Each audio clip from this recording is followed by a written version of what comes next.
On today's program, ICEJ Executive Director Donna Holbrook visits Canada Park in Israel.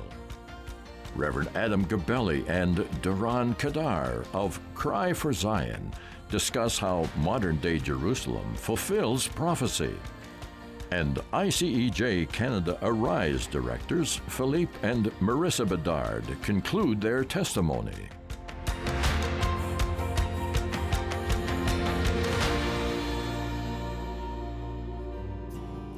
Between Tel Aviv and Jerusalem is Canada Park, and here is Jessica to tell us, why is it called Canada Park?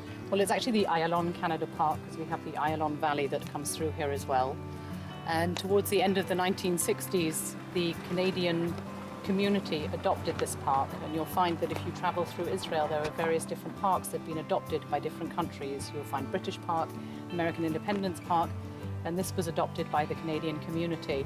And so since the beginning of the 1970s, this has been the Ayalon Canada Park. Excellent. I understand that you have a John Baker Road that runs through the park. He was one of our prime ministers. We do indeed. It starts from further up in the hills that go up towards Jerusalem, and then lead down towards the edges of the park. So yes, we have a strong Canadian connection here. You do, and the Jewish National Fund formed this particular park and all the other parks, but you also maintain it on a regular basis, don't you? We do. We are the caretakers as well of open spaces. So we have the different issues of intensive use and extensive use. So there are certain parts of Canada Park even which are for intensive use, where we invite the public to come in, and we also have extensive areas that we want to stay more natural as well for the future. So visitors that come, we have 2 tree planting centres in the country. There's one 10 minutes from here in Nachshon Forest, and there's one up at Golani Junction. Golani Junction, which we were just talking about, that is where ICJ Canada has a grove of trees, and we can go there and plant. There's certain times of years, or there's every 7 years, that we do not plant. Would you like to tell us about the Shemitah year? The Shnat Shemitah, as you said, is every 7 years, with the idea being that the soil needs to rest. So every 7 years we let the soil rest, and we don't do the plantings and we don't do the growing of agriculture, and we let the soil build itself up again. It's a little bit like the Shabbat, isn't it, to the week? It is indeed. We're standing up here on one of the highest points of Canada Park. We're in the fortress of Hamat. This is an ancient fortress that we've been working on, we've been doing excavation work on for the last 2 years. We found that it goes around the whole of the top of the hill. It was a strategic point to control anything that was going up towards Jerusalem. On top of it, we've tried to sort of work out what kind of time frame we're talking about, starting from 140 BC, from the Maccabee time, and going all the way up through the Roman period and to the revolt of Bar Kokhba, which was around 140 AD. When we talk about the fortress, we've been doing 2 years of excavation, intensive excavation here. We know that there's a lot more down here. We see different parts, the relics that we've found go back towards the Maccabee times, but we know that there's more under there, and we're starting to find more and more and more as we go along as well. So we still have years of excavation ahead of us, and we're hoping that with time we're going to try and solve the mystery of what was here even before those times as well. Zechariah 12, verses 3 through 5. On that day, when the nations of the earth are gathered against her, I will make Jerusalem an immovable rock for all the nations. All who try to move it will injure themselves. On that day, I will strike every horse with panic, and its riders with madness, declares the Lord. I will keep a watchful eye over Judah, and I will bind all the horses of the nations. Then the clans of Judah will say in their hearts, the people of Jerusalem are strong, because the Lord Almighty is their God. So we're talking about prophecy fulfilled here in the Holy City. The Jewish view being that once it comes to pass, you are able to look retrospectively, hindsightly, and say, this was what Zechariah was talking about. This is what Jeremiah was talking about. Tell us a little bit about this prophetic city. This holy city, but this prophetic city that is fulfilling prophecy today. Well, I think what's important to understand is the restoration of all things. A lot of people many wonderful, God-fearing, Zionist Christians that were praying for Israel, that were excited about Israel being born again, getting our city back in '67 and so on. There was a lot of excitement and hype going on in the world, but I think a lot of it was, again, in ignorance to a certain extent, not realizing that the restoration is a process. Right. And we're actually right in the middle of the process. We haven't arrived yet. And I think many Christians are kind of watching these Bible prophecy teachers and whatever and preaching, right? You'll hear them preaching, and it's exciting because, first of all, it's a blessing for me as a Jew to see God-fearing Christians being supportive of Israel in contrast to so many who are not. So I'm not saying that we don't appreciate the support and all that. That's awesome. But what's important for me is to have context and to have revelation and understanding behind your zeal and your passion. Excellent. Right. And so true. And I think that's kind of what's lacking in a lot of Christian Zionists in their outlook. Yeah, approach to Israel. Yes, and their tools, right? If you have a toolbox, you need to use the right tool for the right time for the right task. Correct. And when you don't have enough tools, right, et cetera, right, then the task can be a little bit hard, and you'll find yourself a little frustrated. And I think many Christians, especially the older ones, are probably starting to question them and ask, so what's the whole point? It's been so long since the founding of the state of Israel. 70 plus years. And 50 plus years since Jerusalem being restored to us. Right. And very few are going, well, what about the Temple Mount? What about Judea, Samaria? Right, the heartland, the biblical heartland, absolutely. The biblical heartland. And so that's where I kind of come in and try to get Christians on board with, let's understand the time that we're living in. Let's look retrospectively to what the prophets prophesied and see how far have we gone, right? Then you kind of have a little bit of understanding of where you're going. If you don't know where you come from, you don't know where you're going. Correct. So we have to look back to where we come from, how far are we in the redemption, right? And in the restoration process, and how far yet do we have to go? Yes, yeah. And that way we can not necessarily come up with predictions, but we can have a better understanding of what's the next mile marker, right? And it gives us excitement behind now this, now that. So you have something to work towards. Right. You're not just rejoicing over what has happened as either, right? You're also looking towards what's the next mile marker. Even greater restoration and even greater fulfillment. Yes. So the ultimate fulfillment and restoration that I understand is when all of Judea and Samaria is completely restored under Jewish sovereignty and the Temple Mount.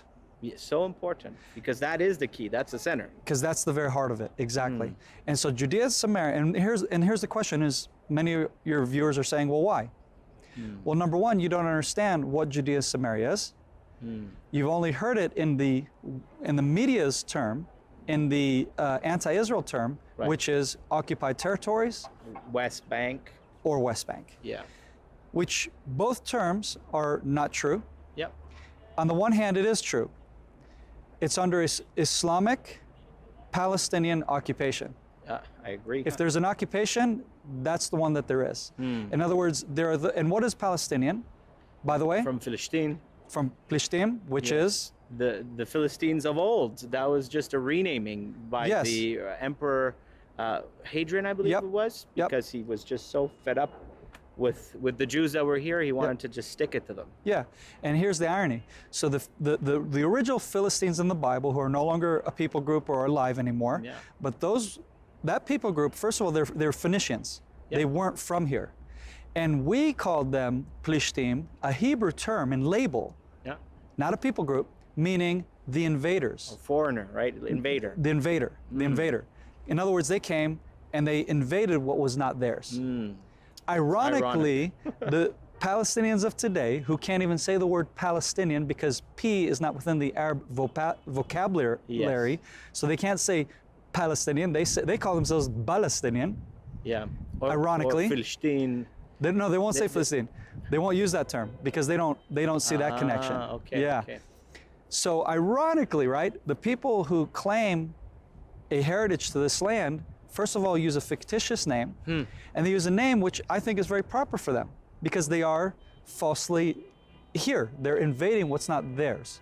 Yeah. They're originally Arabs, which are from original tribal people groups who live within the whole of the Middle East surrounding us. Right. And they settled in this area.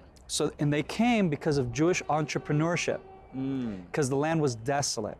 Right. So if you read Mark Twain, as he came to this beautiful city that you see behind us right now that looks amazing, when he was here, this was not the Jerusalem he saw. Yeah. He saw the dead, desolate Jerusalem because the Jewish inhabitants was not in the land. Yes. Therefore, the blessing of God wasn't in the land. When the Jewish people came back after almost 2,000 years of desolation and other nations trying to do something with this land and getting pretty much nowhere, we came along. We came back just as the prophets prophesied, and just as the prophets prophesied, when you put your hand to the land, it will come back to life. Life came, absolutely. So within the conflict that's happening today, you need to understand, there's a spiritual battle going on for the land. It doesn't matter if it's Palestinian, if it's German Nazis, or if it's communist Russia or China. At the end of the day, the enemies are irrelevant. What's relevant is understanding whose land is it? What is prophesied to take place here? If you're a Bible-believing Christian. Yeah. And you being on the right side of history. So if you're, as a Bible-believing Christian, believe that it's a Bible-thumping Zionist fanatics who are on board with Israel, then you're wrong. Right. You're simply wrong. Yeah, it's not shouldn't be. Bible-thumping, ignorant Christian Zionists / Jewish Zionists who are on the wrong side of history. It's the ones who don't understand whose land it is, Right. and what God is trying to do here. Right. The conflict is just a how to say, like in a magic trick, it's diversion from the real thing that's really happening. The real issue, the real core of it. And so that's what we're talking about today. Awesome. Is we're talking about the core. Awesome. Awesome. Thank you, Doron. Psalm 147, verses 1 through 7. Praise the Lord. How good it is to sing praises to our God. How pleasant and fitting to praise Him. The Lord builds up Jerusalem. He gathers the exiles of Israel. He heals the brokenhearted and binds up their wounds. He determines the number of the stars and calls them each by name. Great is our Lord, and mighty in power. His understanding has no limit. The Lord sustains the humble, but casts the wicked to the ground. Sing to the Lord with grateful praise. Make music to our God on the harp. Well, I'm back here with Marysa and Phil from Montreal, La Belle Province from Quebec. You guys are also our reps in Quebec. And so it's really awesome that we can have you with us here today. What I want to talk to you guys a little bit about, because again, I know in previous conversations, we've talked about this, that when you went to Israel twice now, that you would have conversations with people, co-workers, people around you, and they'd be asking you, Marysa, Phil, why are you going? Aren't you afraid? Isn't there war there? Maybe Marysa, let us know. You were there in 2014. That was your first trip. Yeah. And that was, you were actually literally there the summer of Protective Edge, the first Gaza, basically, big war. And it was a really intense time, but you were there. Yeah. Tell us a little bit about that experience for you. Sure. So prior to going leaving for Israel, I had a lot of people who were against the idea, specifically even just family members, even people in my church, not because of anything against Israel or anything, but just for my safety, exactly. Yeah. But I really felt strong in my heart that I needed to go, and the Lord was really prompting me, and He's like, yes, you still need to go. I will protect you. I will protect the team. I am protecting Israel. Amen. Israel is the apple of my eye. I will always protect and keep Israel safe. So I was kind of expecting a little bit more of like this feeling of hustle and bustle and like anxiety in the atmosphere, but I actually felt a lot of peace when I arrived. Awesome. It was surprising. It was really quiet. There was no other tourists around. We were the only tourists, so the perks of that was everyone was very, very excited to see us and Right. happy that we were there. Right, as a blessing. For Exactly. Sure. We were asked a lot, like, why are you here at this time? They found it really strange. But it did give us the opportunity to share more about ICEJ in a very just like casual way.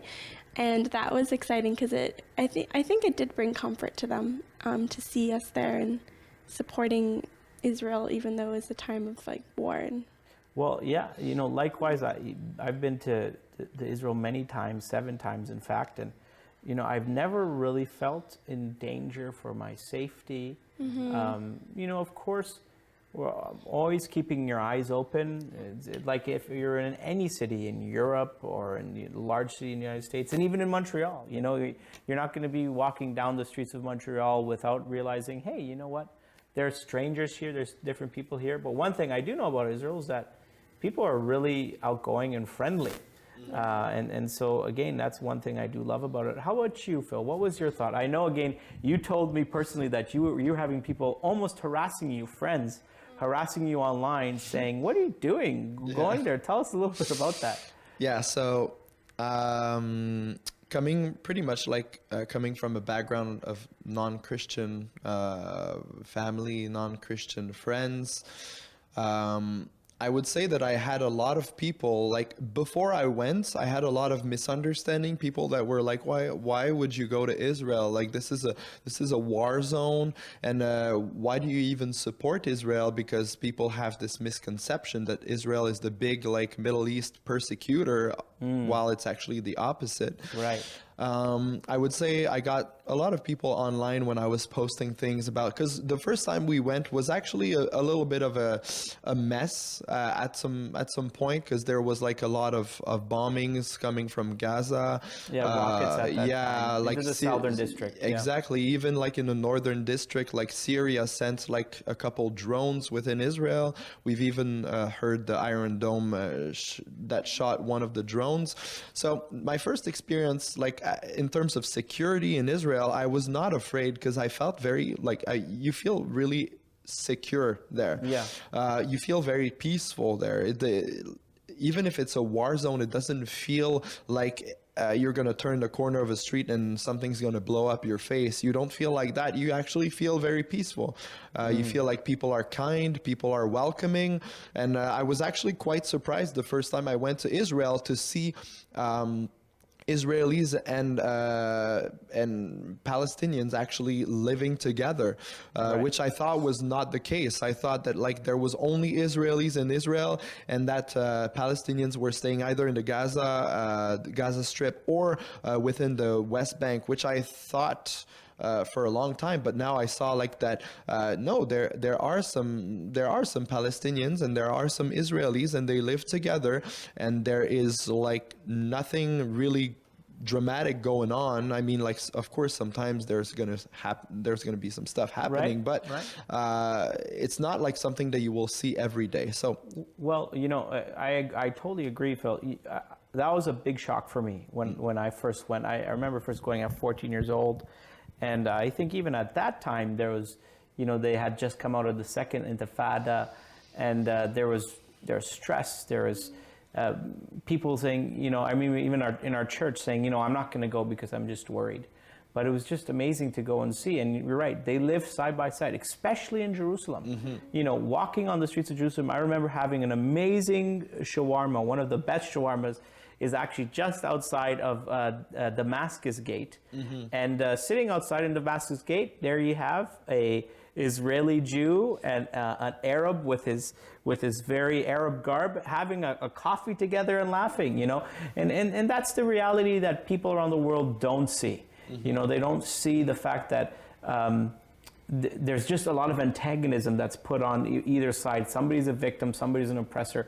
But the truth is they're just trying to live a life together, the majority of them. So that we have to continue to pray. What can you say maybe Phil and then Marysa, to any young adult who maybe might have this worry on the back of their minds, I would love to go to Israel, but I'm just worried about stuff. What is one piece of advice you could give them? Well, first of all, we both went twice and we're still alive. So Yeah, there you go. no injuries, nothing. So everything is, it's not secure to go to Israel. I mean, of course, when we go with the Arise tour, we don't go in places where we know that it could be dangerous. We try to stay away from those places, right, of course. We'll never put anybody in harm's way. Because the goal of ICEJ and the Arise Tour is not to put anybody in danger. It's actually to bring them in the land of Israel, experience the land, but not be afraid or traumatized by it. Right. Which has never happened, by the way, on record. Exactly. It never happened. Everyone's left the place with joy and wanting to go back. Exactly. And my piece of advice would be just like, have faith.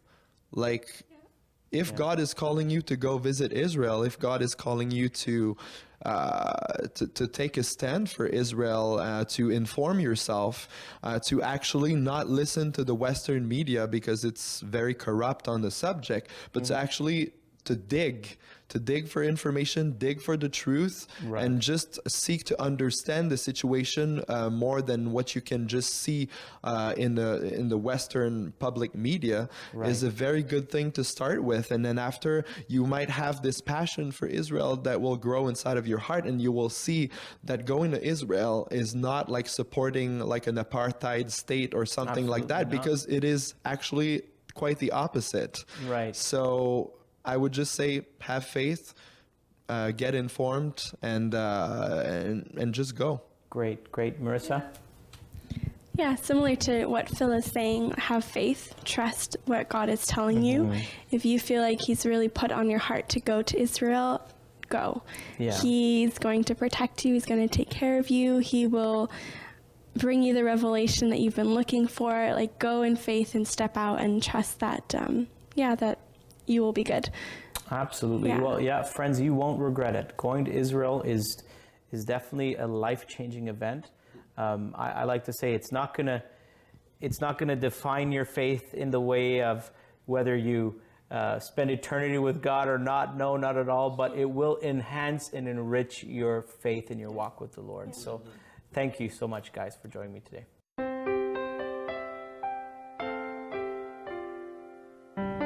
There are many ways in which we bring comfort to Israel, and I want to share with you 2 significant ways we assist Israel in crisis through Operation Life Shield and Christian Friends of Magid David Adam. Since Israel's birth as a modern nation, she has had to be on guard against attacks on all sides. She is a nation not even the geographical size of Vancouver Island, so it's difficult for us as Canadians to understand the variety and range of aggression Israel faces daily. These maps show the level of threat Israel is under 24/7, principally from Hamas in the south, Hezbollah to the north.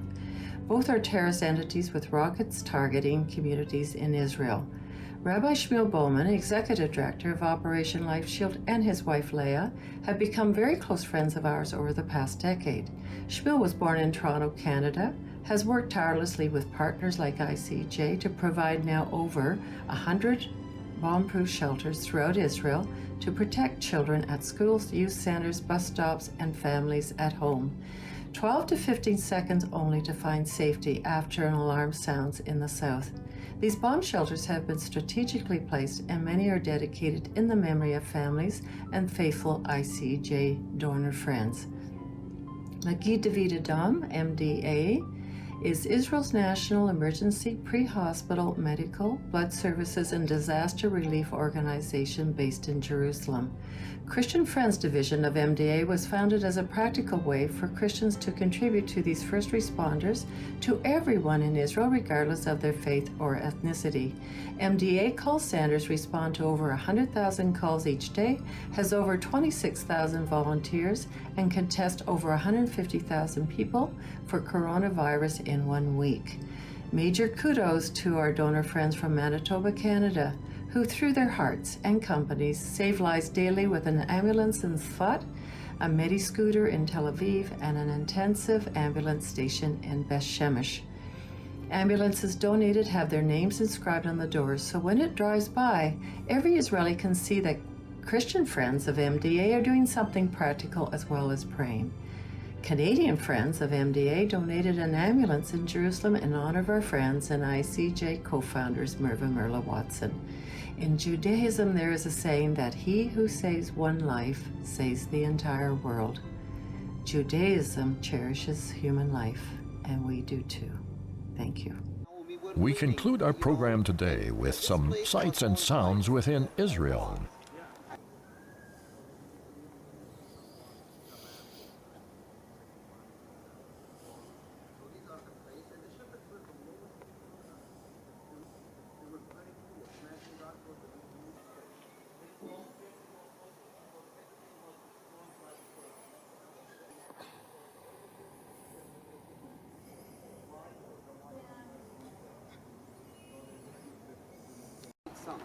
And the youngest was David. Probably because the high priest always sacrificed lamb on the temple. So the shepherds have to take care of the lamb. What they used to do with the lamb? Some young shepherds, they used to break a little bit. Why? So they can stay, not to move.